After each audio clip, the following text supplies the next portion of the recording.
Thanks for watching BVR TV news. ప్రత్యేక తెలంగాణ రాష్ట్రం సాధించుకొని 12 సంవత్సరాలు అయిపోయింది. ఉద్యమకారులందరూ ఎక్కడున్నారు, ఏం చేస్తూ ఉన్నారు? నిజానికి ఉద్యమకారులకి న్యాయం జరిగిందా? It's a big question mark. Yes, ఈరోజు ఒక అద్భుతమైనటువంటి ఒక డైనమిక్ తెలంగాణ మలిదశ నిఖార్సైన ఉద్యమకారుడు డాక్టర్ కేవి కృష్ణారావు గారు మనతోనున్నారు. ప్రజెంట్ వీరు తెలంగాణ ఉద్యమకారుల రిజిస్టర్డ్ ఫోరానికి స్టేట్ సెక్రటరీగా వీరు విధులు నిర్వర్తిస్తూ ఉన్నారు. సో వీరి ప్రధానమైనటువంటి భూమిక ఏదైతే పోషించిందో తెలంగాణ ప్రత్యేక రాష్ట్ర సాధన కోసము, సో వీరికి నిజానికి న్యాయం జరిగిందా జరగలేదా ఇట్లాంటి పాటలు కొంత తెలుసుకునే ప్రయత్నం చేద్దాం. నమస్తే సార్, బాగున్నారా? యా యా సార్, విజయశాంతి గారి మాటలు మీరు విన్నారు.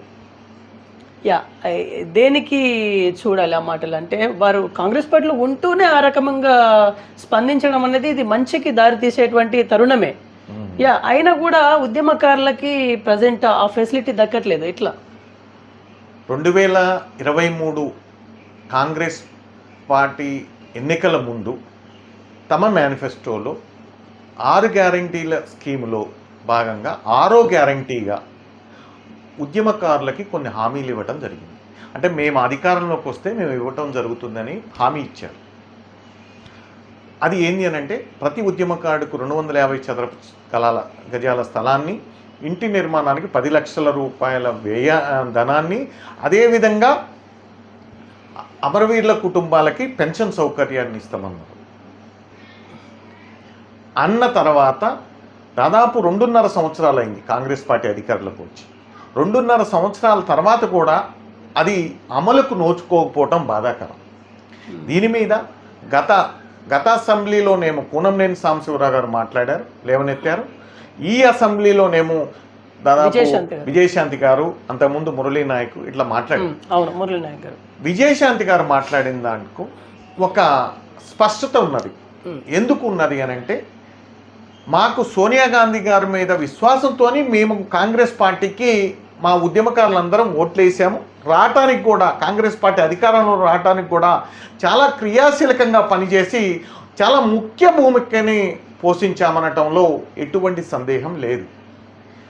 విజయశాంతి గారు కూడా సోనియా గాంధీ గారు మాట్లాడుతూ, మనమే కదా మాట ఇచ్చాము, మేనిఫెస్టోలో పెట్టింది మనమే కదా, 2.5 సంవత్సరాలైనా ఇంకా అమలుకు నోచుకోపోవటం బాధాకరం. నాకు తెలియదే, ఇది చేస్తే బాగుండేది ఇంతకుముందే, మరి ఇప్పటికైనా మునిగిపోయింది లేదు. వెంటనే కమిటీతోని కాలయాపన చేయకుండా వెంటనే వాళ్ళకి న్యాయం చేయాలనేది చాలా అద్భుతంగా మాట్లాడిన సందర్భం మాకు చాలా సంతోషాన్ని ఇచ్చింది. ఎందుకనంటే, ఉద్యమకారుల గురించి ఎవరు మాట్లాడితే మేము వాళ్ళని హక్కున చేర్చుకునే సంస్కృతి మాది, తెలంగాణ సంస్కృతి అది. మన గురించి మాట్లాడిన వాళ్ళకి మనం అండగా ఉండాల్సిన అవసరం ఉంది. ఆ రోజు తెలంగాణ ఇచ్చింది సోనియా గాంధీ గారు కాబట్టి సోనియా గాంధీ గారికి అండగా ఉన్నాం. కాబట్టి విజయశాంతి గారు కూడా ఉద్యమకారునే. ఒక ఎంపీగా అంతకుముందు దాదాపు తెలంగాణ తల్లి పార్టీ పెట్టి తర్వాత విలీనం చేసి తెలంగాణ కోసం తమ వంతు పాత్రని చాలా క్రియాశీలకంగా నిర్వర్తించారు. కాబట్టి ఆమె అనటంలో మాకు ఇంకా సంతోషాన్ని ఇచ్చింది. కాంగ్రెస్ పార్టీలో ఉండి అధికార ఎమ్మెల్సీగా ఉండి మా గురించి మాట్లాడటంతోనే మాకు సంతోషానికి అవధులు లేవు. ఓకే, ఆ చాప్టర్ అక్కడికి క్లోజ్ అయిపోయింది. ఇప్పుడు దాని గురించి ఎవరు మాట్లాడుతా లేరు. అంటే ఉద్యమకారుల పరిస్థితి నాకు తెలిసి యథావిధిగానే ఉందనుకుంటున్నా నేనైతే. ఉద్యమకారుల పరిస్థితి మీరన్నట్టు ఎక్కడ వేసిన గొంగడ అక్కడే ఉంది. ఏదో కొంతమంది లాభపడ్డారు అన్నమాట, వాస్తవమే కదా. కొంతమంది ఉద్యమకారులు ఎవరు కూడా లాభపడిన దాఖలాలు లేవు అండి. కొంతమందికి న్యాయం జరిగింది, పదవుల పరంగా కేసీఆర్ కూడా గవర్నమెంట్ లో ఒకళ్ళిద్దరు ఉద్యమకారులకు తప్ప మిగతా వాళ్ళకి న్యాయం జరగలేదు. కాంగ్రెస్ గవర్నమెంట్ లో కూడా అదే పరిస్థితి. మీరు ఎందుకు సపోర్ట్ చేసిల్లు? కాంగ్రెస్, నేను అదే చెప్తున్నా కదా, సోనియా గాంధీ గారి మీద ఉన్నటువంటి విశ్వాసంతో అంతకు ముందు తెలంగాణ ఇస్తారని ప్రకటించింది, ఇచ్చింది. కాబట్టి ఇప్పుడు కూడా 6 గ్యారంటీల్లో భాగంగా 6వ గ్యారంటీగా ఉద్యమకారుల అంశాన్ని మేనిఫెస్టోలో, యూజువల్గా ఏమనుకుంటాం మనం మేనిఫెస్టోలో అంటే ప్రతిష్ట, దాంట్లో 6వ గ్యారంటీలు ప్రతిష్టాత్మకం తీసుకుంది. మరి 6వ గ్యారంటీలో మా అంశాన్ని ప్రస్తావించటం పట్ల మేము సంతోషం వ్యక్తం చేసి 33 జిల్లాల్లో ఉన్నటువంటి మా ఉద్యమకారుల ఫోరం కమిటీలన్నీ శక్తివంచన లేకుండా చాలా క్రియాశీలకంగా చాలా మందిని ప్రభావితం చేసి ఆ రోజు అసలు బీఆర్ఎస్ని ఎదిరించి మాట్లాడటంలో ఎవరు ముందుకు రాని పరిస్థితుల్లో అంత భయానకమైనటువంటి సందర్భంలో కాంగ్రెస్ పార్టీ ఊసేలేనటువంటి సందర్భంలో ఉద్యమకారులుగా మేము రోడ్లెక్కాము, ప్రజలందరినీ జాగృతం చేశాము.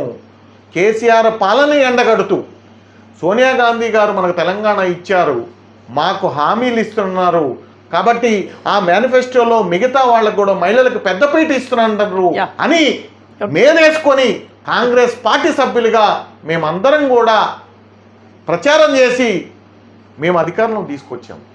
మరి అధికారంలో తీసుకొచ్చిన తర్వాత 6 గ్యారంటీల్లో 5 గ్యారంటీలు అమలు చేశారు అరకొరగా, ప్లస్ అక్కడక్కడ మాట్లాడుతున్నారు. కానీ 6వ గ్యారంటీగా ఉన్నటువంటి ఉద్యమకారుల అంశం ఇప్పటి వరకు ఏ మంత్రి కూడా ఏ ఎమ్మెల్యే కూడా ఏ సందర్భంలో కూడా మాట్లాడిన పరిస్థితి. ఈ మధ్యనే పొన్నం ప్రభాకర్ గారు మాట్లాడినట్టు అంతే, అంతవరకు కూడా ఎవరు మాట్లాడినటువంటి పరిస్థితి. మీరు పర్సనల్గా తుమ్మల గారికి సపోర్ట్ చేసిళ్ళు, తుమ్మల గారి గెలుపు విషయంలో మీ హస్తం కూడా ఉంది అనే మాట నా దగ్గరికి వచ్చింది. ఎస్, ఒప్పుకుంటారు కదా? మీరు గెలిపించి ఒక్క నిమిషం ప్లీజ్ లెట్ మీ టాక్. మీరు గెలిపించుకున్నారు, మరి ఇదే తుమ్మల గారు ఎందుకని మీ ఉద్యమకారుల గురించి ఎందుకని ప్రస్తావించలేదు? నేను ఒకటి చెప్పనా, తుమ్మల గారును పొంగులేటి గారును బట్టి గారును చూసి మేము కాంగ్రెస్ పార్టీకి మద్దతు ఇవ్వలేదు. దయచేసి అర్థం చేసుకోండి.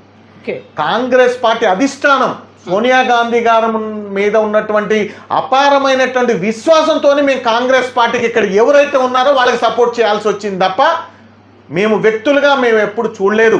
తుమ్మల గారనో పొంగులేటి గారనో వ్యక్తులుగా మేము సపోర్ట్ చేయలేదు. దయచేసి మీరు గమనించాలి. తుమ్మల గారికి ఉన్నటువంటి నాకున్నటువంటి ఇది మీరు ఏదో అనుకుంటారు, అట్లా కాదు. మేము కాంగ్రెస్ పార్టీగా తుమ్మల గారిని చూసాం. అంతకుముందు బీఆర్ఎస్ పార్టీ ఆగడాలు అరాచకాలని, పువ్వాడ అజయ్ గారి అరాచకాలని ఎండగడుతూ తుమ్మల గారికి సపోర్ట్ చేయాల్సి వచ్చింది కాంగ్రెస్ పార్టీ మీద ఉన్నటువంటి విశ్వాసంతోనే, అంతే తప్ప తుమ్మల గారికి మనకి ప్రత్యేకమైనటువంటి సంబంధాలు ఏమి లేవు. డెవలప్మెంట్ ఓకేనా మరి ఇక్కడ? డెవలప్మెంట్ ఓకేనా అంటే ఆయన డెవలప్మెంట్గా ముద్రుంది. అంటే తుమ్మల గారు అంటే రోడ్లు అన్ని మంచిగా చేస్తాడు. ప్రజెంట్ 2.5 పాలనలో డెవలప్మెంట్ ఏముంది అడుగుతున్నా. ప్రజెంట్ 2.5 పాలనలో నేనేమంటున్నా అంటే జిల్లాకి ఒక మంత్రి ఉంటే డెవలప్మెంట్ అయ్యేది, 3 మంత్రులు ఉంటే శృతి కలవట్లేదు. అవును, ముగ్గురు ఉన్నారు కాబట్టి 3 అధికారులు చేయటానికి కూడా ఎవరు మాట వింటారు చెప్పండి? ఎవరు మాట విన్నా ఒకళ్ళకి వింటే ఇంకొకళ్ళకి కంటు. సో ఈ రకంగా సరే, ఏది ఏమైనా మా ఉద్యమకారుల అంశం మీరు అన్నట్టు తుమ్మల నాగేశ్వరరావు గారు ప్రస్తావించకపోవడం బాధాకరం. ఎందుకనంటే తుమ్మల నాగేశ్వరరావు గారు ఉద్యమకారుడు కాదు కాబట్టి మేము ఆయన్ని ఎక్స్క్యూజ్ చేస్తున్నాం. ఆయనకు ఉద్యమం గురించి తెలియదు కదా. తెలంగాణ ఉద్యమంలో ప్రత్యేకంగా పాల్గొనలే పొంగులేటి కానీ తుమ్మల గారు కానీ తర్వాత మా బట్టి గారు కానీ ఎవరు కూడా పాల్గొనలే. కాబట్టి వాళ్ళకి ఉద్యమకారుల అంశం ఏం తెలుస్తుంది? ఈవెన్ రేవంత్ రెడ్డి గారు ఉద్యమానికి వ్యతిరేకంగా పనిచేసిన వ్యక్తి, ఎవరు పాల్గొనలే, ఎవరు తెలియదు వాళ్ళకి. మేము వీళ్ళందరినీ రాష్ట్ర నాయకుల గురించి మేము కాంగ్రెస్ పార్టీకి సపోర్ట్ చేయలేదు. కేవలం సోనియా గాంధీ గారు తెలంగాణ ఇచ్చారు, కాంగ్రెస్ ఎంపీలు పొన్నం ప్రభాకర్ గారు కావచ్చు, లేకపోతే మన వివేక్ గారు కావచ్చు, వీళ్ళు అప్పుడు ఉద్యమం చేశారు తెలంగాణ కావాలని. కాబట్టి తెలంగాణ అంశాన్ని గుర్తుపెట్టుకొని ఎవరైతే ఇచ్చారో కాంగ్రెస్ అధిష్టానం, అదే అధిష్టానం మళ్ళీ మమ్మల్ని గుర్తిస్తుంది అని అనటంలో మేము నమ్మటంలో ఎటువంటి అభ్యంతరం లేదు కదా, ఎటువంటి సందేహం లేదు కదా. ఓకే, ఇప్పుడు 2.5 పాలన అయిపోయింది సార్, ఇంకా 2.5 ఉంది. మీకు ఈ 2.5 అంటే రాబోతున్నటువంటి 2.5లో అయినా సరే మీకు న్యాయం జరుగుతుంది అనే నమ్మకం ఏమైనా ఉందా? 100% నాకు విశ్వాసం ఉంది. ఎందుకు ఉంది అని అంటే, ఎందుకున్నదంటే నాకు ఫస్ట్ నేను చెప్పాను, రాష్ట్ర నాయకుల మీద మాకు విశ్వాసం లేదు. సోనియా గాంధీ గారి మీద ఇంకా ఇప్పటికీ కూడా విశ్వాసం ఉంది, ఆమె చేస్తుంది అని. ఓకే, దాంట్లో డౌటే లేదు. సోనియా గాంధీ గారు మర్చిపోయారేమో. అది సోనియా గాంధీ గారిని మర్చిపోయారంటే మేము గుర్తు చేయాల్సి వస్తుంది. ఇంకా ఫ్యూచర్లో అదే స్టెప్, హైదరాబాద్ నుంచి ఢిల్లీకి పోవాలా, ఢిల్లీలో మకాం పెట్టి రాహుల్ గాంధీని, సోనియా గాంధీని, ప్రియాంక గాంధీని వీళ్ళని కలవాలా. హాస్పిటల్ ఉన్నా కానీ ప్రజల కోసం ఇప్పుడు ఉద్యమం ఎందుకు చేసినాం? తెలంగాణ రాష్ట్రం కోసం ప్రాక్టీస్ ని పక్కన పెట్టి ఉద్యమం ఎందుకు చేసినాం? పిల్లల భవిష్యత్తు కోసం చేసినాం. అవును. ఇదే తెలంగాణ ప్రజల యొక్క అస్తిత్వం కాపాడటం కోసం యాస భాష వీటన్నిటినీ ఆంధ్ర వాళ్ళు ఎగతాళి చేసినప్పుడు, అవహేళన చేసినప్పుడు దానికి వ్యతిరేకంగా నీళ్లు నిధులు నియామకాల కోసం అహర్నిశలు తెలంగాణ కోసం కొట్లాడాం. అప్పుడు ఒకటే తెలంగాణ ఒక ఎజెండాగా పార్టీలు ఎన్నున్నా అన్ని పార్టీలు ఒక గొడుగు కింద పొలిటికల్ చేసి కోదండరాం గారి నాయకత్వంలో మేమందరం పనిచేసి తెలంగాణ సాధించుకున్నాం. కోదండరాం గారి పేరు ఇన్వాల్వ్మెంట్ మీరు తీసుకొచ్చారు కాబట్టి ఒక చర్చ నడుస్తుంది సార్. తెలంగాణ జాతి పిత, మన తెలంగాణ పిత. నిజానికి తెలంగాణ పిత ఉన్నారా? జాతి పిత అంటే మొత్తం భారతదేశానికి ఒక పిత. అప్పుడు స్వతంత్ర ఉద్యమంలో జైలు జీవితం గడిపినటువంటి మహాత్మా గాంధీ గారికి జాతిపిత ఇచ్చారు. జాతిపితగా మనుగడ సాధించారు. ఇప్పటికి కూడా జాతిపిత అంటే గాంధీ గారే. మరి తెలంగాణ ఏమన్నా వేరే దేశమా? కాదు కదా. భారతదేశంలో ఉన్నటువంటి ఒక రాష్ట్రం. మరి తెలంగాణలో కూడా జాతిపిత ఎవరైతారు? గాంధీ అవుతారు. కాబట్టి అసలు అది అర్థం లేనటువంటి అంశం. తెలంగాణ ఉద్యమాన్ని అవహేళన చేయటానికి అన్ని పార్టీలు ఆడుతున్నటువంటి నాటకం అంటున్నా నేను. నాటకం బాజాప్తగా తెలంగాణ ఉద్యమాన్ని, తెలంగాణ యొక్క అంశాన్ని, అస్తిత్వాన్ని అవహేళన చేస్తున్నారు. ఓట్ బ్యాంక్ అంతే. ఏం ఓట్ బ్యాంక్ వస్తుంది దీనివల్ల? ఇప్పుడు ఒక వ్యక్తిని జాతిపిత నిలబెడతారు, దానివల్ల ఏం ఓట్ బ్యాంక్? ఆ సామాజిక వర్గం ఓటు వస్తుంది, ప్లస్ ఆయన ద్వారా ఆకర్షితున్నటువంటి కొన్ని సంఘాలు ఓట్లు వస్తాయి. అర్థమైందా?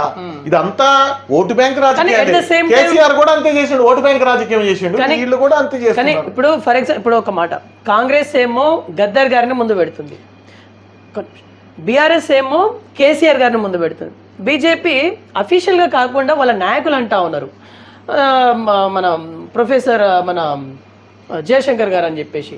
ఇక్కడ ఏ ఒక్క వ్యక్తికి ఇచ్చినా కూడా రిమైనింగ్ ఇద్దరు వ్యక్తుల యొక్క సంఘాలు, వాళ్ళ ఫాలోవర్స్ ఓట్ బ్యాంక్ మైనస్ అవుతుంది కదా. నేనేమంటున్నా అంటే ఒక్క ఓట్ బ్యాంక్ వస్తే 2 మైనస్ అవుతుంది కదా. నేనేమంటున్నా అంటే ఈ జాతిపిత అనే వర్డే తప్పు అంటున్నా. నిజంగా జాతిపిత ఇవ్వాలంటే తెలంగాణ కోసం రక్తం చిందించినటువంటి ప్రకాష్ కుమార్ జైన్ గార్లవాసి మొట్టమొదటి ఉద్యమంలో, తొలి ఉద్యమంలో ఆయనకి ఇవ్వాలి. మలిదశ ఉద్యమంలో శ్రీకాంతాచారి పెట్రోలు పోసుకొని తగలబడ్డటువంటి జై తెలంగాణ అనుకుంటా తుది శ్వాస వరకు తెలంగాణ అన్నటువంటి శ్రీకాంతాచారికి ఇవ్వాలి జాతిపిత అంటే. అంతే తప్ప ఉద్యమాలు చేసిన వాళ్ళు అందరూ ఉద్యమాలు చేశాం, మేము కూడా చేసాం, అందరం చేసినాం. ఉద్యమాలు చేస్తే జాతిపితలు అందరికి ఇస్తే అది కాదు. మాకు గద్దర్ గారన్నా అభిమానమే, జయశంకర్ గారన్నా అభిమానమే, కేసీఆర్ అన్నా కూడా అభిమానమే. ఉద్యమం వరకు, నేను పార్టీని అంటలా, ఉద్యమం వరకు అందరం ఉద్యమం చేశాం, అందరినీ గౌరవిస్తాం. అంత మాత్రాన జాతిపితని ఇవ్వటం అంటే అది సరికాదు. జాతిపిత అనేది ఎవరు దానికి అర్హత లేదు. అర్హత గురించి మీరు మాట్లాడుతూ ఉన్నారు. ఏమో అర్హతలు ఉండాలి. జాతిపిత అనే పదానికి ఉండవలసినటువంటి క్వాలిటీస్ ఏంటిది? ఇప్పుడు గాంధీ గారు ఉన్నారు. గాంధీ గారిని ఎందుకు జాతిపితగా చేశారు చెప్పండి?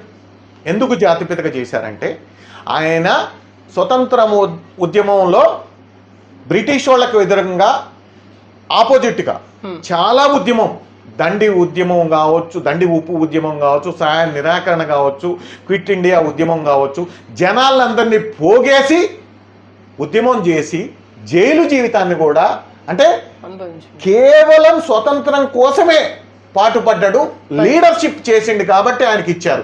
అదేవిధంగా దక్షిణాఫ్రికాలో నెల్సన్ మండేలా తన జాతి కోసం 27 సంవత్సరాల పైచిలుకు జైలు జీవితాన్ని అనుభవించింది. 27. కాబట్టి అతనికి పట్టం కట్టారు ప్రజలు. కాబట్టి అటువంటి వాళ్ళని జాతిపిత అనాల కంపల్సరీ. ఇప్పుడు సౌత్ ఆఫ్రికా జాతిపిత అంటే ఆయన్ని కంపల్సరీ అనాల్సిందే. ఈరోజు జాతిపిత ఇక్కడ గాంధీ, అట్లా ఉండాలి. ఆ విధంగా తెలంగాణ ఉద్యమంలో ఎవరైనా ఉన్నారా చెప్పండి? గద్దర్ గారు ఎవరన్నా ఉన్నారా? గద్దర్ గారికి బుల్లెట్లు అది సామాజిక అంశాల మీద కమ్యూనిస్ట్ పార్టీలో ఉండి కమ్యూనిస్ట్ పార్టీ సిద్ధాంతానికి ప్రభావితమై అణగారిన వర్గాల హక్కుల కోసం పోరాటంలో పాలక పక్షాలు ఆయనకి వెన్నుపోటు పొడిచినాయి గద్దర్ గారికి. అంతే తప్ప తెలంగాణ ఉద్యమం కాదు. అది తెలంగాణ ఉద్యమం కాదు. ఆయన ఆట పాట తెలంగాణ ఉద్యమంలో ఉపయోగపడ్డది. అది వేరే అంశం.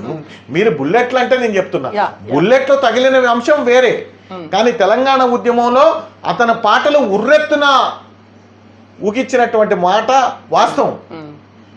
సో బీఆర్ఎస్ పార్టీ అంటా ఉంది కేసీఆర్ గారిది ఇంకా ఫైనల్ అని చెప్పేసి.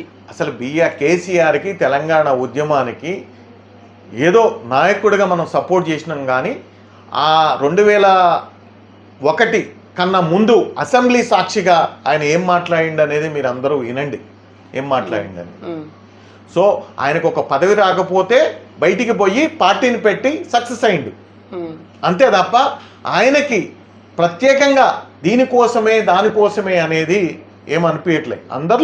మా అందరిలో ఒకడు. ఆయన గొప్ప ఉద్యమం చేసిందని మేమేం అనుకోవట్లే. ఆయన మా లీడర్ని మేము ఎక్కడ చెప్పలేదుగా.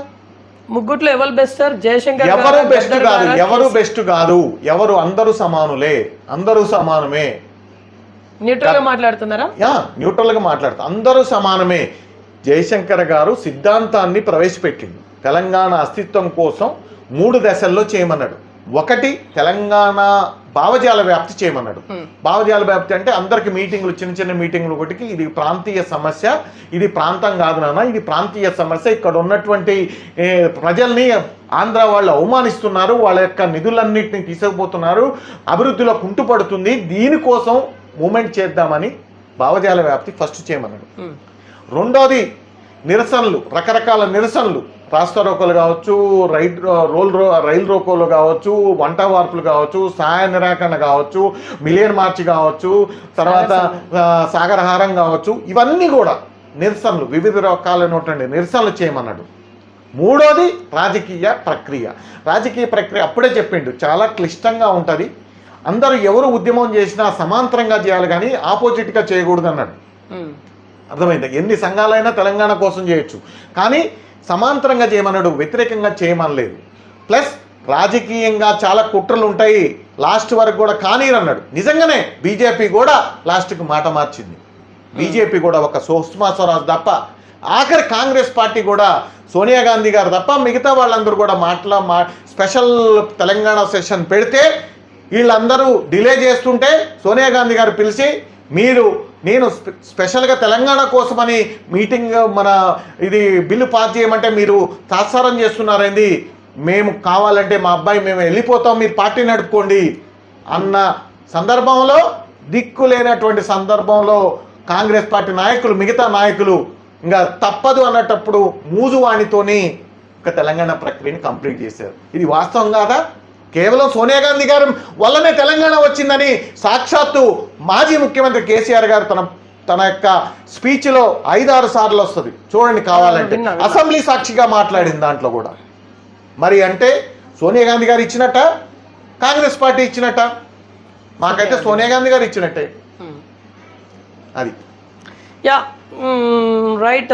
ఇప్పుడు ఓవరాల్గా జాతిపిత అనే పదం అనేది ఇప్పుడు రాజకీయం దీని చుట్టూ తిరుగుతా ఉన్నది. ఇది నిజానికి ఎటువైపు అసలు జాతిపిత అనేది ఆ యొక్క అంశాన్ని పక్కన పెట్టాలి. మా ఉద్యమకారులను మర్చిపోయేటట్టుగా చేస్తున్నటువంటి ప్రక్రియ కాబట్టి దీన్ని మేము వ్యతిరేకిస్తున్నాం. ఎవరికి జాతిపిత ఇవ్వాల్సిన అవసరం లేదు. ఏమన్నారు? మీ ఉద్యమకారులను అంశాన్ని పక్కన పెట్టడం కోసం ఇదొక తెరలేపారు ఈ మధ్యన. అది అవసరం అసలు దానికి అప్రస్తుతం అండి. తెలంగాణ వచ్చి 12 సంవత్సరాలు అయింది. ఇప్పుడు ఏందండి అసలు జాతిపిత అని ఎవరైనా డిక్లేర్ అయితే వారి ఫోటో ప్రతి ఒక్క గవర్నమెంట్ ఆఫీస్. అసలు జాతిపిత అవసరం లేదు అంటున్నా. ఇది మనం వేరే దేశంలో లేము, భారతదేశంలోనే ఉన్నాము. జాతిపిత అవసరం లేదు. తెలంగాణ పిత అంటానికి కూడా ఎవరికి అర్హత లేదు అంటున్నా నేను. ఎందుకంటే దానికి జైలు జీవితాన్ని అనుభవించాలి. కేసీఆర్ జైలు జీవితం అనుభవించిండా? ఇక్కడ ఖమ్మంలో అనుభవించాలి కదా. అరే ఆ రోజు జస్ట్ ఆయన పెట్టారు అంతే. పెట్టిన తర్వాత దాని మూమెంట్ దీక్ష చేస్తే అది ఇదైపోయి తర్వాత ఉస్మానియా స్టూడెంట్స్ వెనక్కి ఇదైతే తర్వాత మళ్ళీ గద్దరు చేసి ఇది చేసి మళ్ళీ దీక్షని విరమించారు. అది నిమ్స్ లో దీక్ష చేశారు అంతే. అదంతా మనకు తెలిసిందేగా. ఓకే. సో డీలిమిటేషన్ గురించి మీ కామెంట్ ఏంటి సార్? డీలిమిటేషన్ అనేది అది గవర్నమెంట్ చేసే ప్రక్రియ, సెంట్రల్ గవర్నమెంట్.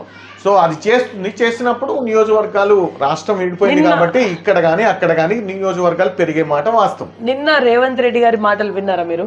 చిన్న రాష్ట్రాలకి అన్యాయం జరగబోతుంది, ఈ డీలిమిటేషన్ మేము అపోజ్ చేస్తున్నాం అని చెప్పేసి ప్రకటన చేసింది. అంటే వాళ్ళకి రాజకీయ శత్రుత్వాలు ఉండొచ్చు కానీ డీలిమిటేషన్ అనేది కంపల్సరీ జరగాల్సిందే కానీ చిన్న రాష్ట్రాలకు అన్యాయం అంటున్నారు. మరి అంటే చిన్న రాష్ట్రాలకు అన్యాయం అంటే ఒక క్రైటీరియా పెట్టుకుంటారు, ఆ జనాభా ప్రాతిపదిక మీద ఎన్నైనా నియోజకవర్గాలు చేయొచ్చు. దానికి అన్యాయం ఏంది, న్యాయం ఏంది? రేవంత్ రెడ్డి గారి మాట మీరు సపోర్ట్ చేసిన మీ కాంగ్రెస్ పార్టీ గురించి నేను మాట్లాడుతున్నా. నేను సపోర్ట్ చేసింది మీరు ఊరికే నన్ను కాంగ్రెస్ పార్టీ, నేను కాంగ్రెస్ పార్టీ సభ్యుడిని కాదు, నాకు మెంబర్షిప్ లేదు. కానీ ప్రజల యొక్క అవసరాల నిమిత్తం, ప్రజల యొక్క బాధ్యతల నిమిత్తం, వాళ్ళ మనోభావాలకి అనుగుణంగా నేను ప్రవర్తించాను అంతే తప్ప కాంగ్రెస్ పార్టీ. మీరు అనుకుంటున్నారు సార్ ఇప్పటికీ అనవసరంగా కాంగ్రెస్ పార్టీకి సపోర్ట్ చేసిన కదా? నేను కూడా అనుకోవట్లేదు, లోపల కూడా అనుకోవట్లేదు. కాంగ్రెస్ పార్టీకి అనవసరంగా సపోర్ట్ అప్పుడు అవసరం, అది చారిత్రక అవసరం. ఎందుకు అనంటే బీఆర్ఎస్ చేసినటువంటి అరాచకాలు అట్లున్నాయి. ఒక్కరిని కూడా మాట్లాడనీయలేదు, లోపల పెట్టి కేసులు నానా రకాలుగా ఇబ్బంది పెట్టినటువంటి సందర్భం ఉంది. ఖమ్మంలో కూడా అరాచకాలు ఉన్నాయి. దాన్ని నేను ఎట్లా సపోర్ట్ చేస్తా? సపోర్ట్ చేయను. ఓకే. డీలిమిటేషన్ కనుక ఇప్పుడు డీలిమిటేషన్ చేయాల్సిన ఖమ్మంలో 2 నియోజకవర్గాలు కావచ్చు, 2 అర్బన్ రూరల్ అట్లా. మీరు బరిలో ఉండబోతున్నారా? బరిలో నేను ఒకటే చెప్తున్నా, నాకు రాజకీయాలంటే ఇష్టం ఉండదు. నేను ప్రజా సమస్యల మీద కొట్లాడుతున్నా, అణగారిన వర్గాలకి బలహీనుల పక్షాన ఉంటా. ఒకవేళ ఫ్యూచర్లో డబ్బులు లేని రాజకీయాలు, నేను కావాల్సింది డబ్బులు లేని రాజకీయాలు వస్తే ప్రజల పక్షాన పోటీ చేస్తాను. డబ్బులు లేని రాజకీయాలు అంటూ ఇప్పటిలో రావు అనేది నా స్ట్రాంగ్ ఫీల్. రావని మీరు ఎందుకు అనుకుంటున్నారు? విరుగుట కొరకే ఎంతగానో ఇస్తారు. రేపొద్దున డబ్బులు లేని రాజకీయాలు వస్తాయి, పక్కా వస్తాయని విశ్వాసం ఉంటుంది. సంవత్సరం పెరుగుతుంది, పెరిగి మళ్ళీ కూలాల్సిందేగా. మనోళ్ళు ఎట్లుంటారంటే సార్, డబ్బులు ఇస్తేనే ఓటు, లేకపోతే మీరు రావన్నారు. కేజ్రీవాల్ చేయలేదా డబ్బులు లేని రాజకీయాలు? ఢిల్లీలో అద్భుతంగా చేసిండు, మంచి లీడరు. లోపలేసారు కదా. లోపటేసారంటే అది రాజకీయ కుట్ర కావచ్చు, లేకపోతే ఆయనకు తెలియకుండా వేరే వాళ్ళు ఆయన కంటించి ఉండవచ్చు, ఆయన్ని బదనాం చేసే కార్యక్రమంలో కూడా ఉండొచ్చు, మన తెలంగాణ నాయకులే ఉండొచ్చు అట్లా. సో ఆయన అద్భుతాలు చేసిండని నేను అంటున్నా. కవిత గారి కొత్త పార్టీ సరే జాగృతి అని పెట్టుకుంటారని అందరు అనుకున్నాం. కాకపోతే టిఆర్ఎస్ అనే ఒక సెంటిమెంటల్ నేమ్ అది. ఇప్పుడు కవిత గారు 10 సంవత్సరాల్లో ఏం చేశారనేది ప్రజలకు చెప్పాలా? మీరు అధికారంకి వచ్చింది ప్రజలు, మీ నాన్నగారు ముఖ్యమంత్రి చేశారు, మీరు ఎమ్మెల్సీగా అంతకుముందు ఎంపీగా చేశారు. మరి మీరు ప్రజలకి ఏం చేశారు? మా ఉద్యమకారుల అంశం కూడా ఇప్పుడు అంటున్నారు కదా, మీరు 10 సంవత్సరాల్లో ఉద్యమకారుల అంశమే గుర్తు రాలేదు మీకు. ఉద్యమకారులు అందరినీ కలుపుకొని పోతా అంటున్నారు, అప్పుడు ఎందుకు చేయలేదు? మా సమస్య, మా యొక్క వర్షన్ ఏంటంటే, ఓకే ఇప్పుడు స్వాగతిస్తున్నాం, కానీ అప్పుడు ఎందుకు చేయలేదు అంటే మీరు కవిత గారికి సపోర్ట్ చేస్తారు. నేనేమంటున్నా అంటే, ఉద్యమకారుల గురించి ఎవరు మాట్లాడినా వాళ్ళకి మేము సపోర్ట్ చేస్తాం. ఉద్యమకారుల అంశం స్టార్టింగ్ లో కూడా చెప్పాను. ఉద్యమకారుల అంశం ఎవరైతే మాట్లాడతారో, ఎవరైతే మా కోసం పోట్లాడతారో, ఇస్తారో వాళ్ళని మేము పట్టం కడతాం. బీజేపీ సపోర్ట్ చేసినా వాళ్ళకి ఎవరైనా కానీ మాకు ఉద్యమకారుల అంశాన్ని కొలిక్కి తీసుకొచ్చి మా యొక్క డిమాండ్స్ని ఎవరైతే నిర్వర్తిస్తారు అవి మేము. ల్యాండ్ ఎక్కడ ఉందని ఇస్తారు సార్ మీకు? గవర్నమెంట్ ల్యాండ్ చాలా ఉందండి. మేము ఉద్యమకారులు ఎంత ఉన్నాం? చాలా తక్కువ మంది ఉన్నాం. గవర్నమెంట్ ల్యాండ్ ప్రతి తక్కువ మంది ఎక్కడ ఉన్నారు? ప్రతి ఒక్క జిల్లాలో వేల మంది వెళ్తారు. వేల మంది 2 లక్షల మంది వెళ్తారేమో. ఒకవేళ మ్యాక్సిమం వెళ్తే 2 లక్షల మంది వెళ్తారండి. అంత మరి ల్యాండ్ ఎక్కడ ఉంది? 2 లక్షలు ఎందుకు ఉండదు? 250 కదా, ఎకరాలు కాదుగా మాకు ఇచ్చేది. 250 చదరపు గజాలు, 250 చదరపు గజాలు ఎక్కడైనా ఇవ్వచ్చు. ఏ ఏరియా వాళ్ళు ఆ ఏరియాలో. ఖమ్మంలో ఉద్యమం చేసిన వాళ్ళు ఖమ్మం, హైదరాబాద్లో ఉద్యమం చేసిన హైదరాబాద్, నల్గొండలో ఉద్యమం చేసిన నల్గొండ, వరంగల్లో ఉద్యమం చేసిన అట్లా ఏ ఏరియాలో ఆ ఏరియాలో ఇవ్వాలి. ఇప్పుడు ఇదే హామీ ఈ 2.5 సంవత్సరాల్లో నెరవేర్చకపోతే మళ్ళీ ఒక్కసారి కాంగ్రెస్ వస్తుందా తెలంగాణ? నేను అదే చెప్తున్నా. మీరు మంచి క్వశ్చన్ అడిగారు. తెలంగాణ ఉద్యమకారుల అంశాన్ని ప్రస్తావించింది కాబట్టి మేము కాంగ్రెస్ పార్టీని సపోర్ట్ చేసి అధికారంలో తీసుకొచ్చాం. మరి అయిన తర్వాత అంటే అధికారంలోకి వచ్చిన తర్వాత 2.5 సంవత్సరాలు అయినా కానీ ఈ అంశాన్ని డిలే చేస్తుంది, తాత్సారం చేస్తుంది. కాబట్టి ఇంకా 2.5 సంవత్సరాలు ఉంది. ఈ 2.5 సంవత్సరాల్లో మా అంశాన్ని ఒక కొలిక్కి తీసుకురాకపోతే కంపల్సరీగా రాబో ఎన్నికల్లో కేసీఆర్కి పట్టిన గతి కాంగ్రెస్ పార్టీకి పడుతుంది. దాంట్లో రేవంత్ రెడ్డికి పడుతుంది. దీంట్లో ఎటువంటి సందేహం లేదు. కేసీఆర్కి పట్టిన గతే రేవంత్ రెడ్డికి పడుతుంది. రేవంత్ రెడ్డి మా చుట్టం కాదు, పక్కం కాదు. మాకు ఎవరైతే చేస్తారో వాళ్ళు మాకు చుట్టాలు అవుతారు, చేయని వాళ్ళు మాకు శత్రువులు అవుతారు. దాంట్లో డౌటే లేదు. నేను ఏ పార్టీకి సంబంధించిన వ్యక్తిని కాదు, నాకు ఏ పార్టీ మెంబర్షిప్ లేదు. కానీ జనరల్గా ఉద్యమకారులు దేనికి అంటే ఆశించకుండా చేస్తారంటారు కదా. 100% మేము ఏమి ఆశించకుండా చేసాం. దీన్ని ఎందుకు ఆశిస్తున్నారు? ఏది ఇప్పుడు 250 చదరపు అది ఆశ కాదు. నేను అనేది ఏంటంటే ఉద్యమకారులకి కాంగ్రెస్ పార్టీ తమ మేనిఫెస్టోలో మీకు ఇది ఇష్టం అని అంటుండ్రు. మేము ఆశ కంటలా, వాళ్ళే అన్నారా? వాళ్ళే మేనిఫెస్టోలో పెట్టారు, లేకపోతే మేము అడగట్లా. ఓకే, అసలు ఇప్పుడు మేము తెలంగాణ కోసం ఏమి ఆశించకుండా నీళ్లు, నిధుల నియామకాల కోసం టైము, టాలెంట్, ట్రెజర్ 3 పెట్టాం. మేము ఏ రోజు పదవులు కావాలని నాయకుల చుట్టూ తిరగల, ఏ క్యాంప్ ఆఫీస్ చుట్టూ తిరగల. మీరు కనుక్కోండి. వాస్తవానికి డబ్బులకి మనం లొంగే వ్యక్తులం కాదు. మనకి డబ్బులు మాకున్నంత దాంట్లో బతికేవాళ్ళం అంతే తప్ప ఎంతో మంది ఉద్యమకారులు జీవితాలు నాశనమై రోడ్ల మీద పడుతుంటే కన్నీళ్లు వస్తున్నాయండి. వాళ్ళని చూసి కొంతమంది ఉద్యమకారులు చనిపోయారు, చాలా మంది చనిపోయారు. చాలా మంది జీవితాలు దుర్భరంగా ఉన్నాయి, కడు దుర్భరంగా ఉన్నాయి. కొంతమంది చాలా హ్యాపీగా బాగుపడ్డారు. చాలా అసలు హ్యాపీగా బాగుపడ్డ సంఘటనలు చాలా తక్కువ అండి, 1-2 ఉండొచ్చేమో కానీ అసలు ఉద్యమకారులు అందరూ కూడా చాలా నష్టపోయారు. ఆ రోజు ఒక్కరోజు చేసిన ఉద్యమకారుడు కూడా గ్రేట్, ఉద్యమం చేయని వాళ్ళతో పోలిస్తే. ఈరోజు మంత్రులుగా అనుభవించిన వాళ్ళు చాలా మంది ఉద్యమకారులు కాదండి, ఒకళ్ళిద్దరు తప్ప. పొన్నం ప్రభాకర్ గారు ఉద్యమం చేసిండు, వివేక్ గారు ఉద్యమం చేసిండు. మీ మేడం గారు ఏం చేస్తారు సార్? మా మేడం హౌస్ వైఫ్ అండి. ఎందుకు అడిగాను క్వశ్చన్ అంటే మహిళలకు 33% రిజర్వేషన్ ఉంది కాబట్టి 2028 డిసెంబర్ 2029 నుంచి వెళ్ళి ఇది అమల్లోకి వస్తుంది. అంటే మన తెలంగాణలో 179 మందిలో అంటే దాదాపుగా 59 నుంచి 60 మంది మహిళలు చట్టసభలో ఉండబోతున్నారు. మీకు ఏమైనా ఆలోచన ఉందా మీ మేడం గారిని? సార్, నేను తెలంగాణ ఉద్యమం చేసింది కేవలం విద్యార్థులు పాపం తమ ప్రాణాలని బలి తీసుకుంటున్నారు. బలిదానం అంటే తమకు తానుగా చచ్చిపోతున్నారు. ఎంతో ఆశతోని తల్లిదండ్రులు పెంచితే ఒక అంశం పట్ల చనిపోతున్నారని చూసి కలత చెంది బాధపడి ఎన్నో రోజులు ఎన్నో రాత్రులు నిద్రపోని పెట్టుండే సందర్భం కూడా ఉంది. ఎందుకు ఇట్లా జరుగుతుంది? మరి చెయ్యొచ్చు కదా. ఇన్ని సంవత్సరాల నుంచి 60 సంవత్సరాల నుంచి నెట్టుకొస్తున్నటువంటి సమస్య ఎంతో కొంత నిజాయితీ ఉంది కదా. నిజాయితీ లేకపోతే అన్ని సంవత్సరాలు ఉండదు కదా అన్న అంశంతో రంగంలో దిగాల్సి వచ్చింది. రంగంలో దిగిచ్చిన తర్వాత జేఏసీ కార్యక్రమాలన్నీ, జాగృతి కార్యక్రమాలన్నీ భుజాన వేసుకొని ప్రాక్టీస్ని పక్కన పెట్టి నేను చేసిన. అది మీకు తెలుసు. అందుకనే మీ హాస్పిటల్ పరిస్థితి కాబట్టి హాస్పిటల్లో ఎట్లా ఉన్నా నా కోసం కాకుండా ప్రజల కోసం, ఉద్యమకారుల కోసం, ఇప్పుడు ఉద్యమకారుల కోసం, అప్పుడు ప్రజల కోసం నిరంతరం ఉద్యమం చేస్తున్నా. ఏదో ఒక నా శక్తి అనుసారం, నా శక్తికి మించి కూడా చేసిన. మీరు ఆర్థికంగా కూడా 100% టైము, టాలెంట్, ట్రెజర్ అండి 3 ఇచ్చానని అంటాను కదా. ఆర్థికంగా అప్పుడు ఉన్నటువంటి దాంట్లో కంపల్సరీ నష్టపోయాను. మీరే చూసుకున్నారు. అంతే, ఇంకెవరు ఇస్తారు? నేను ఒకళ్ళని డైలీ ఉంటుందా సార్? నేను ఒకళ్ళని అప్పుడు జేఏసీ అంటే రోజు ప్రోగ్రామ్స్ ఉండేవి, రోజు 1-2 కూడా ఉండేవి. జాగృతి ప్రోగ్రామ్స్ మేము స్పెషల్ గా డిజైన్ చేసి మేము చేసినాం.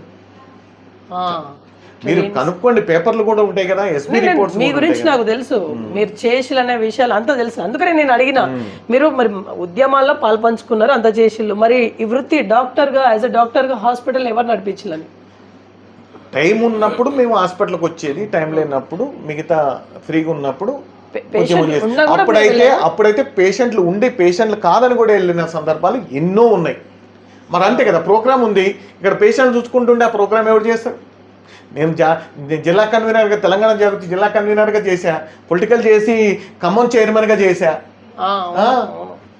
అంటే మన యొక్క యాక్టివిటీని బట్టి మనకి ఇది వచ్చింది కాదు. నేను ఏ పదవి ఇవ్వాలని నేను ఎవరిని అడగలను. కోదండరామ్ గారితో మీకు మంచి సన్నిహితం ఉంది. మంచి సమయం అంటే మేము సార్ నాయకత్వంలో మేము పనిచేసాం, పొలిటికల్ చేసి చైర్మన్ గా ఉన్నాడు కాబట్టి మేము చెప్పని చేసాం. టీజేఎస్ పార్టీలోకి ఎందుకని మీరు ఇన్వాల్వ్మెంట్ కాలేకపోయారు? తెలంగాణ జనసమితి పార్టీ మాకు వ్యతిరేకం కాదు. ఎందుకనంటే ఉద్యమకారుల యొక్క పార్టీ. ఇప్పుడు టీఆర్ఎస్ ఎట్లనో తెలంగాణ జనసమితి కూడా ఉద్యమకారులే ఎక్కువ ఉంటారు దాంట్లో. కాబట్టి ఆ పార్టీతో మనకి మిత్రత్వం ఉంటుంది కదా, శత్రుత్వం ఎట్లా ఉంటుంది? ఎందుకు వెళ్ళలేకపోయారు? ఎందుకు వెళ్ళలేదంటే నేను అసలు పార్టీలు ఇప్పటి వరకు ఏ పార్టీలోకి వెళ్ళలేదు. ఎందుకు వెళ్ళలేదు సార్ అసలు? మీరు పార్టీకి ఎందుకు వెళ్ళలేదు అంటే, పార్టీకి ఎందుకు వెళ్ళాలా? మనం మా మూమెంట్ చేసేటప్పుడు మనకు ఉన్నటువంటి అంశాల్లో పార్టీకి వెళ్ళాలని, నేను రాజకీయంగా నాకు ఇంట్రెస్ట్ ఉంటే పార్టీకి వెళ్ళేవాడిని. నాకు రాజకీయంగా ఇంట్రెస్ట్ లేదు. టీఆర్ఎస్ నుంచి ఇన్విటేషన్ వచ్చిందా? టీఆర్ఎస్ నుంచి వచ్చినా కానీ నాకు ఇంట్రెస్ట్ లేదు కదా. టీఆర్ఎస్ నుంచి వచ్చినా, బీజేపీ నుంచి వచ్చినా, కాంగ్రెస్ నుంచి వచ్చినా నాకు ఇంట్రెస్ట్ లేనప్పుడు నేను ఎట్లా వెళ్తా? అర్థమైందా? అర్థమైంది. అందరూ ఆహ్వానించారు. మీరు పిల్లల డాక్టర్గా మీకు మంచి గుర్తింపు ఉంది, ఖమ్మం జిల్లాలో మీకు మంచి ఒక పేరుంది, గుర్తింపు ఉంది. మహిళా రిజర్వ్డ్ కనుక అయితే, ఇక్కడ అర్బన్ ఆర్ రూరల్ ఏదొకటి అయితే, మీ మేడం గారిని మీరు నిలబెట్టే యోచనలు ఉన్నారా? మీకున్న పేరు కావచ్చు, మీకున్న క్రేజ్ కావచ్చు, మీరు చేసినటువంటి సేవా కార్యక్రమాలు కావచ్చు, వాట్ ఎవర్. ఇప్పుడు నాకే ఇంట్రెస్ట్ లేదన్నా, నేనే చేయన్నా. మా మేడం నేనెట్లా రమ్మంటా? ఆమెకి ఇంట్రెస్ట్ ఉంటే నేనేం చేయలేను. కానీ నేనైతే నువ్వు ఇది నిలబడు, నేను చెయ్యి అని నేనే రాజకీయంగా నాకు ఈ రాజకీయాలే నచ్చలేదు. నేను ఎప్పుడు రాజకీయాలు చేయాలనుకుంటా అంటే, డబ్బులు లేని రాజకీయాలు, అమ్ముడు పోని సంస్కృతి ఉన్నప్పుడు అప్పుడు రాజకీయాలు చేయొచ్చు. ఇప్పట్లో అది అప్పుడు ఉండకపోవచ్చు, అది వచ్చినప్పుడు చూద్దాం. మేడం గారికి ఇంట్రెస్టా లేదా? అసలు మేడం గారికి దీని గురించి పెద్దగా తెలియదు. ఇంట్రెస్ట్ లేదు. ఓకే. సో తెలంగాణ రాష్ట్ర రాజకీయాలు ప్రజెంట్ బాగానే ఉందని అనుకుంటున్నారా మీరు? నేనేమంటున్నంటే, కాంగ్రెస్ పార్టీ ఏదైతే వాగ్దానాలు చేసిందో, హామీలు ఇచ్చిందో, ముఖ్యంగా 6 గ్యారెంటీల్ని అమలు చేసి ప్రజల యొక్క సమస్యలను, విద్యా వైద్యం, ముఖ్యంగా విద్యా వైద్యంలో ఎటువంటి ప్రాబ్లమ్స్ లేకుండా బడ్జెట్ని అలొకేట్ చేసి వాళ్ళకి గ్రామ స్థాయిలో, క్షేత్రస్థాయిలో ఆ బడ్జెట్ పోయేటట్టుగా చూడాల్సిన బాధ్యత కాంగ్రెస్ పార్టీది. అదేవిధంగా మహిళలకు అన్నారు, 2500 ప్రతి మహిళకు అన్నారు, అమలు చేయలే. మహాలక్ష్మి ఒకటి నడుస్తుంది, మహాలక్ష్మి పథకం అంటే ప్రయాణం, బస్సు, అదొకటి. తర్వాత ఆ దీపం పథకం కింద అది కాదు, సిలిండర్ 500 అంటారు. కానీ ఫస్ట్ టైం మనం చేసి తర్వాత ఇది చేయటం కాదు, ఫస్ట్ డైరెక్ట్గానే 500కి ఇవ్వాలి వాళ్ళకి. ఆ అకౌంట్లో వస్తుందో రాదో తెలియదు, కొంతమందికి వస్తుంది, కొంతమంది రావట్లేదు.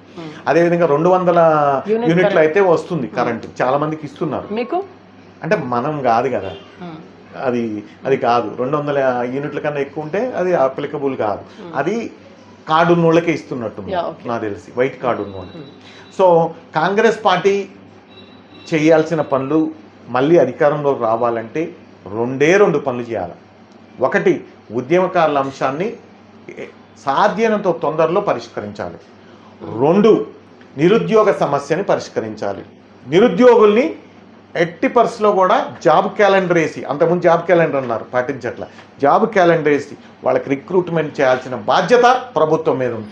ఈ 2 అంశాలను పట్టుకుంటే, ఈ 2 అంశాలను చేస్తే కాంగ్రెస్ పార్టీ మేనిఫెస్టోల అంశాలని, 6 గ్యారెంటీల్ని అమలు చేస్తే వచ్చే పార్టీ కాంగ్రెస్ పార్టీ.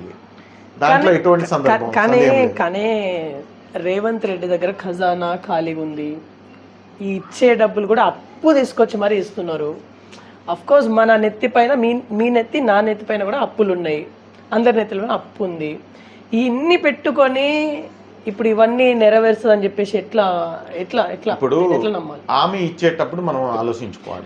అయితే కేసీఆర్ గారు ఇంత అప్పు చేసి ఉన్నారని చెప్పి తెలియదంట. 72,000 కోట్ల ప్లస్ బడ్జెట్ ని 6 లక్షల కోట్ల లోటు బడ్జెట్ గా మారిన ఘనత చేసిన ఘనత ఎవరిదంటే కేసీఆర్. కాళేశ్వరం మీద కోట్లు తగలేసిండు, లక్షల కోట్లు. ఏం లేదు, మొత్తానికి లాస్ చేసిండు. మిషన్ కాకతీయ అద్భుతమైన పథకమే, కానీ దాంట్లో కరప్షన్ హై లెవెల్ ఉంది. మిషన్ భగీరథ అవసరం లేదు అసలు, మరి దాంట్లో కోట్లు తగలేసి. అంటే ఇట్లా ఉన్నాయి చెప్పుకుంటూ పోతే. ఏ బంధువులు అవసరం లేదు, అవన్నీ రైతు బంధు అవసరం లేదు, దళిత బంధు అవసరం లేదు, ఏ బంధువులు అవసరం లేదు. కేవలం తమ యొక్క ఉనికి కోసం, తమ యొక్క ఓటు బ్యాంక్ కోసం, మళ్ళీ అధికారంలో రావటం కోసం చేసిన పన్నాగం తప్ప వేరేది ఏమీ లేదు. రైతు బంధు చాలా నిజమైన రైతులకు చాలా లాభదాయకమే. లేదు, అది 100% రైతు బంధు ఎవరికి అవసరం లేదు. ఇప్పుడు నేను చెప్తున్నా నా ఉద్దేశం ప్రకారం రైతులు ఎవరు నాకు బంధు కావాలని అడగలేదు. మద్దతు ధర నేను పండించిన పంటకి మద్దతు ధర కావాలి అని అన్నారు. సబ్సిడీ ఇవ్వండి, ఫ్రీగా ఎందుకు ఇవ్వాలి చెప్పండి. దానివల్ల భూస్వాములు పెరిగారు, భూస్వాములు యొక్క ఆధిపత్యం పెరిగింది. దాని కింద ఉన్నటువంటి వాళ్ళందరూ కూడా వాళ్ళకి ఇస్తే వీళ్ళందరినీ ఓటేపిస్తాడని 100 ఎకరాల ఉన్నోడికి రైతు బంధు ఎందుకండి? సీలింగ్ చేయాలా. ఒకవేళ నీకు ఇవ్వాలనుకుంటే 5 ఎకరాలు 2 ఎకరాలకి సీలింగ్ చేసేయాలి. పెద్దగా ఎక్కువ ఉన్న వాళ్ళకి ఇవ్వద్దు. అవును, బడ్జెట్ కదా మరి, అది తప్పది. అది దాన్ని పూర్తిగా వ్యతిరేకిస్తున్నా. అది okay. So last and finally inter ముగించే ముందు మీ ఖమ్మం ప్రజలకి ఏం చెప్పాలనుకుంటున్నారు? ఎందుకంటే ఖమ్మం ప్రజలకి మీరు సుపరిచితులు, వెల్ నోన్ పర్సన్ మీరు. డబ్బులు లేని రాజకీయాలు చేయాలంటున్నా. ప్రజలకు ఒకటే విజ్ఞప్తి చేస్తున్నాం. ఇప్పుడు మనం ఒకరిని ఎక్కిస్తాం, అధికారంలో తీసుకొస్తాం, తర్వాత మన డబ్బులు తీసుకొని అధికారంలోకి ఎక్కించిన తర్వాత ఏదన్నా పని కోసం పోతే నువ్వు పుణ్యానికి ఏమైనా వేసినావా? నాకు డబ్బులు లేకుండా నాకు ఏమైనా ఓటేసినావా? నేనెందుకు చేయాలి? నాకు ఇంత అయితే చెప్పండి. అంటే మనమే కరప్షన్ పెంచి పోషించినట్టుగా. కాబట్టి ఖమ్మం ప్రజలారా ఆలోచించండి, నిజమైన వ్యక్తులకి పట్టం కట్టండి. ఈ కులము ఆ కులము, ఈ మతము ఆ మతం కాదు. ఎవరైతే ప్రజలకి జవాబుదారీతనంగా ఉంటారో, ఎవరైతే డబ్బులు లేని రాజకీయాలు చేస్తారో, ఎవరైతే అరాచకాలు లేకుండా ప్రశాంతమైనటువంటి విధానంతో ముందుకెళ్తారో, ఎవరైతే తమ సమస్యల పట్ల పోరాటానికి కలిసి వస్తారో, సమస్యలను కొలికి తీసుకొస్తారో వాళ్ళకి పట్టం కట్టండి అని అంటున్నాం. రాజకీయాలు ఎప్పుడూ ఉంటాయి, కానీ మంచి రాజకీయాలు, ఆల్టర్నేట్ రాజకీయాల్లోకి మనం పోవాల్సిన అవసరం ఎంతైనా ఉంది. ఈ పార్టీలన్నీ కూడా తమ స్వార్థ ప్రయోజనాల కోసం మనల్ని పావులుగా వాడుకుంటున్నారు. కాబట్టి అంబేద్కర్ మనకు ఓటు హక్కు ఇచ్చాడు ఎంతో కష్టపడి. కాబట్టి ఆ ఓటు హక్కుని మనం సక్రమంగా వినియోగించుకోవాలనంటే డబ్బులు లేకుండా, డబ్బులు కమ్ముడు పోకుండా మన ఓటును మనం మంచి వ్యక్తులకి, నేరరహిత వ్యక్తులకి, సమాజ హిత వ్యక్తులకి ఓటు వేయాలని విజ్ఞప్తి చేస్తున్నాం. రైట్, చూద్దాం డబ్బులు లేని వ్యవస్థ తయారవుతుందా లేదా అనేది it's a big question mark. చూద్దాం, రాబోయే రోజుల్లో రావాలని మేము కూడా చాలా గట్టిగా కోరుకుంటా ఉన్నాము. చూస్తున్నాం BVR TV news. Until then bye, take care.